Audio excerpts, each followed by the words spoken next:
What's up, people? Hope y'all can see me okay. Um, roll this window up. So I'm in line at Whataburger. I'm getting a Whataburger. I love Whataburger. It's one of my weaknesses. Um, my father doesn't like them, so I didn't call him and ask what he wanted. I didn't. And a drink, and then I'm probably gonna sit somewhere and just park and think, cause I gotta go back to the house. I did laundry in the back. That's what you see. And I stopped at Walmart and got some food. I've been wanting green chili burritos. In Arizona, we have green chili. I don't know what it is out here. These people don't have green chili like we have in Arizona. So they got tamale place. They make mini tamales, and it's really good. But it's like little tamales, and we make tamale days like this. And then in Utah, I done had tamales that look like burritos. They're really good. But anyway, that's what I'm talking about. I'm gonna put a link below. Another associate of mine sent me a link about the autonomous truck, and CBS actually did a video of the truck driving itself. So I'm gonna put that link below so you guys help it out. This video is more of an update. Um, the update is where I'm at. So I did my application for. I was gonna look at this other company, and when I was gonna put, I'm gonna try to put 3 applications in. I was looking at this other company, but I didn't like what I saw. Sorry, I gotta move forward. And I didn't like the reviews, some of what the drivers were saying, some of what the women said. They had made comments that um, the safety guy didn't like women. They talked about a difference in pay that they were giving experienced women drivers opposed to male drivers. And most of that was between 2016 and 2017. And this was actually on the Facebook page as reviews of this particular trucking company. And I was like, eh. And I probably should have known because when they called me, I was in the process, I was in San Diego on the border, and I had a load I had to deliver. Um, was that the load I was late with because of the weather? That was the weather load I was late with because of the weather coming out of California.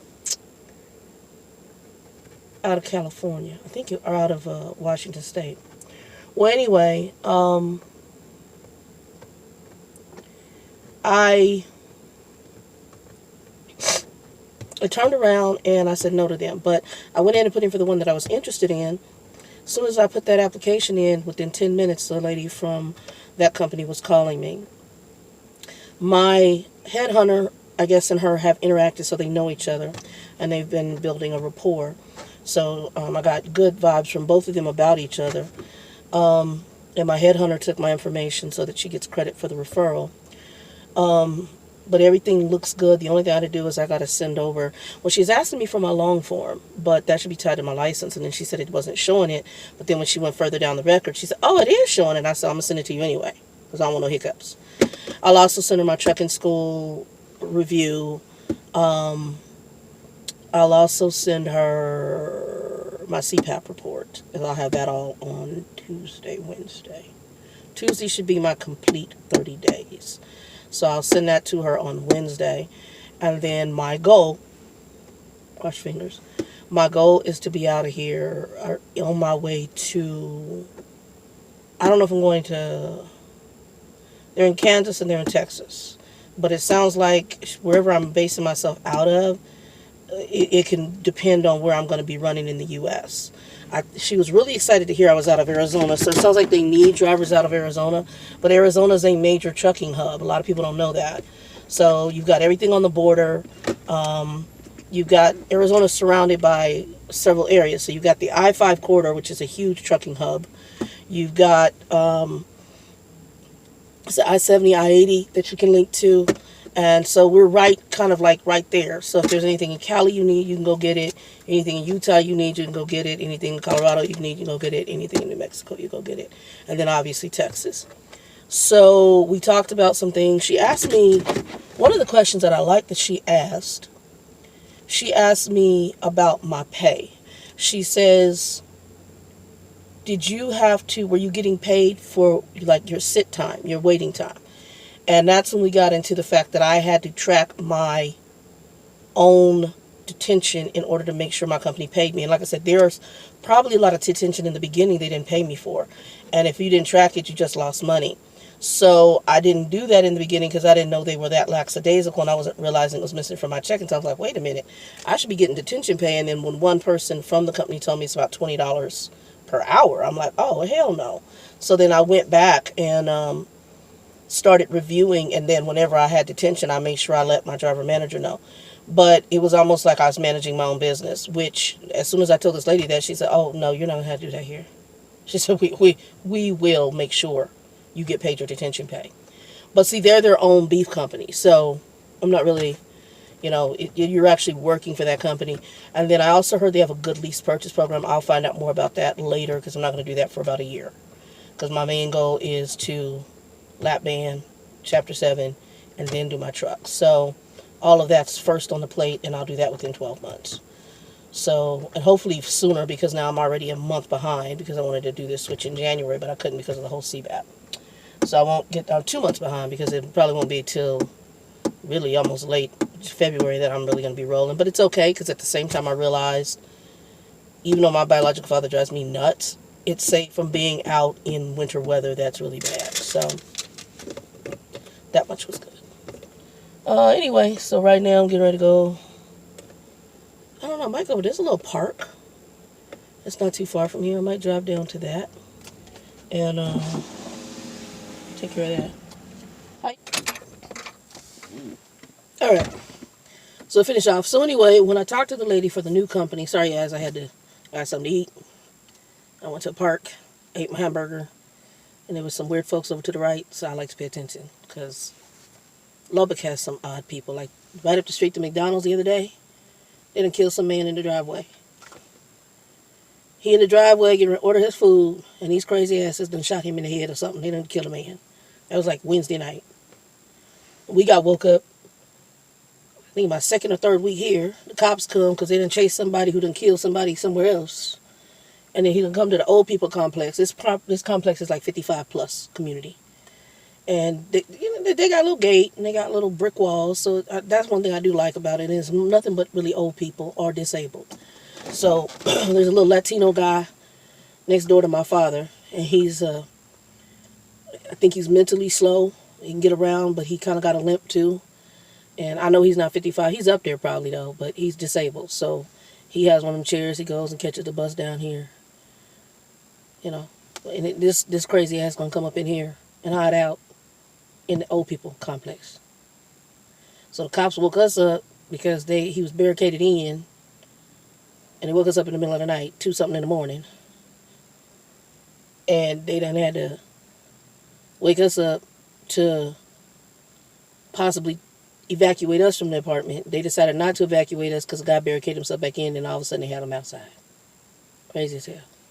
Anyway, she asked me about the pain, and she said, you're not going to put up with that here. I told her about me being on the leave and, here to help my dad and also to get my CPAP in order. And she says, what do you mean your CPAP in order? And I started telling her about the idle thing. She said, are you serious? I said, yes, ma'am, I'm serious. She said, so you couldn't keep your CPAP running and they wouldn't remove the idle restriction? I said, no. She said, you ain't going to worry about that here. She says, we got 2,500 watt inverters on our truck. We got APU on our truck. We got refrigerators on our truck. You're going to be quite uncomfortable. And I think she told me 42 cents a mile. I got to double check. Because we were going through a lot of stuff. And I know she only had a limited time to talk to me. So, and I also want to have my questions written down Wednesday when I talk to her. So, I'll be talking to her on Wednesday. After I send everything. So first thing in the morning, hopefully I'll have everything I need. I was having problems finding my long form, but then I realized I put it down in my backpack, so I do have it. So I'll get that over to her and go from there. But it looks like when I talked to my headhunter, she's like, for them to do that like that, it was that quick. I mean, I submitted it, and next thing I know, boom, I had a call. And it was like I said, if it was 5 to 10 minutes after I submitted it. The one good thing is that all the trucking companies, most of them use all the same application process. So whatever application I had prior, it's all the same. Especially if it's hooked up with the driver pulse, so I can see the status of my application. So I found all my paperwork. I'm gonna go up to Office Max or FedEx. I don't know. There's a FedEx, Kinko's, whatever it's called now. right over by my Starbucks. So I may go there, or I may go to Office Max. And then what I want them to do is just image it into files, like imaging, like scan them, and then put them on my Porter drive. And once they put them on that drive for me, I'm going to create a folder for it. Then I'll take that and I'll probably just run over to Starbucks and I'm going to upload it through email because I prefer it that way opposed to faxing. Because faxing, oh, the fax didn't come through. You got to fax it again. You got to confirm if they got it. But by email, it's pretty much a done deal. And I even have a read where I can see if they read it. So I'll do all that. And then she said, well, you can just take pictures of it, but I want to clear copies of everything. And I'll send her my trucking report and my short form. I asked her, did she need my driver's license or passport? I have that too. So I have all that, and then I'll start getting my bags ready this week coming up to get up out of here. So I'm ready to go. My father's who he is, and God bless him. He's going to probably kill himself with how he takes care of his diabetes. He's pouring sugar down his throat. He knows he's not. The doctor's office, when I talked to them, when he told me he was seeing the black bugs, the doctor's office told me, he said that he comes in here laughing that he's not taking care of his diabetes. So I don't know what it takes. You're already now peeing on yourself, which I think that's more diabetes related opposed to his prostate cancer. Because when he had the prostate cancer, that was back well over 10 years ago, 7 to 10 years ago. And all he had was just the urgency to go pee. He didn't, and became impotent. He did not have incontinence. And now I really believe it's because he's depressed because he can't do his favorite pastime. That's honestly, I believe, what it is. And he found, like a lot of males, believe that their manhood is based on sleeping with females. And, how big the Johnson is and, standing over a toilet. None of that, please, if y'all hear me, for the males who watch my channel, none of that has to do with being a man. Go to your Bible and look at what a man is. Look at what a father is. A godly man, and that might not be what you are, but a godly man is somebody who takes responsibility for his actions, works. If he's married or has family, he protects his family. He provides for his family. He trains up his children how they should go. He's an example to his children. He should be a leader, at least in his household. My father has none of those qualities. Everything is self-centered sacrifice for him, whatever he wants. And even how he's living now, it's just probably one of the most self-centered lives I've ever seen. His view of females is like, I'm looking at this whole Trump and his staff, and there's a man who beat the hell out of his wife, and they let this man stand there. Well, of course. You have a president who talks about grabbing a woman in her personal area, thinking that's funny, and has little respect for females. And what kills me, and just a little bit of rant here, how are you someone who has female children and is like that? And say you love your daughter. It's really, that separation really bothers me. And the men that I've met in my life, normally I've noticed that they're not disrespectful of females in general or women in general. When I see a man, he's respectful of the fact that's a female. He's not disrespectful, whether he dates a woman, whether he's married to a woman, whether he has female children. I have met men who I've never heard say crass or derogatory remarks regarding any woman, even if she's, I hate to say, a trick, a loose woman or a slut, so to speak. I'm just keeping it real. I've never heard them be degrading to those women when I deal with men, especially men who have female children. I've just never heard it.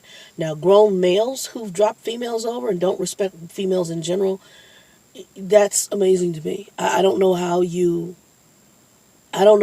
separate and feel you can talk about. And I have a brother of mine who on it's Facebook, and is one of my half brothers, mentions a lot of sexual stuff in regards to females, the way he talks about them, and he has 2 or 3 daughters. And I'm like, really? Only good thing is he's different from our biological father, because he at least is trying to have an interaction with his children, but I don't know how you separate that. And Trucker Bill's kind of like that too. Love Trucker Bill, he's cool, but Bill has said things in reference to females, yet he has daughters, and his daughters he loves. He'll almost kill for them, but I don't know how you separate in your mind. You know, that tells me that that's the little male and not a complete man. So, yeah, it's just interesting to me. Anyway, guys, oh, I got a new trucker on here. Someone with flatbed. He's been in it for 24 years. He just joined the channel. Something about midnight. And I went ahead and subscribed to you. I'm probably going to get more details on you out here later, but I want to see what your content looks like. But I know he said he's been, I think it's a he. I'm pretty sure it's a he. And I don't want to knock it. Ladies, please don't be mad at me. I do, usually when you have somebody who says flatbed, it's automatically a guy. Not always, because there are female truckers out here who do flatbed. But I get a guy thing from this person. So I hope I'm right. But he is, and by the last name, I think you're Latino. Not judging, but it's more of a Latino type last name. But he has a channel coming up. I'll try to give more detail once I see what his content is. But he did a nice excerpt on his channel about who he is, what his background is. Got over 24 years in trucking. 100% no issues, which I thought was phenomenal. Yes, I read your stuff. Yes, I read your stuff. And I also looked at who he linked to. He didn't go for all the big popular ones, which I like that too. And some of the truckers you linked to, I watched their videos too. So I was kind of impressed with who you chose, because that tells me where your mind is and the content. Anyway, guys, 2 and 2. I'll give you an update as to when I'm out of here and once I hit orientation. Like I said, hopefully it'll be that week of the 19th. If not, it'll be hopefully the following week. But she said the following Monday.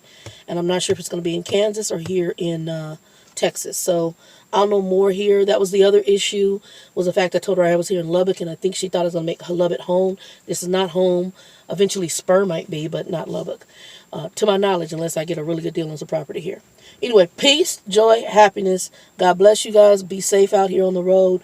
And I do have a Christian channel you can check out. I'll be doing more content on there. We have a Christian Facebook page. I have 2 young ladies I just added to contribute to that page. And, yeah.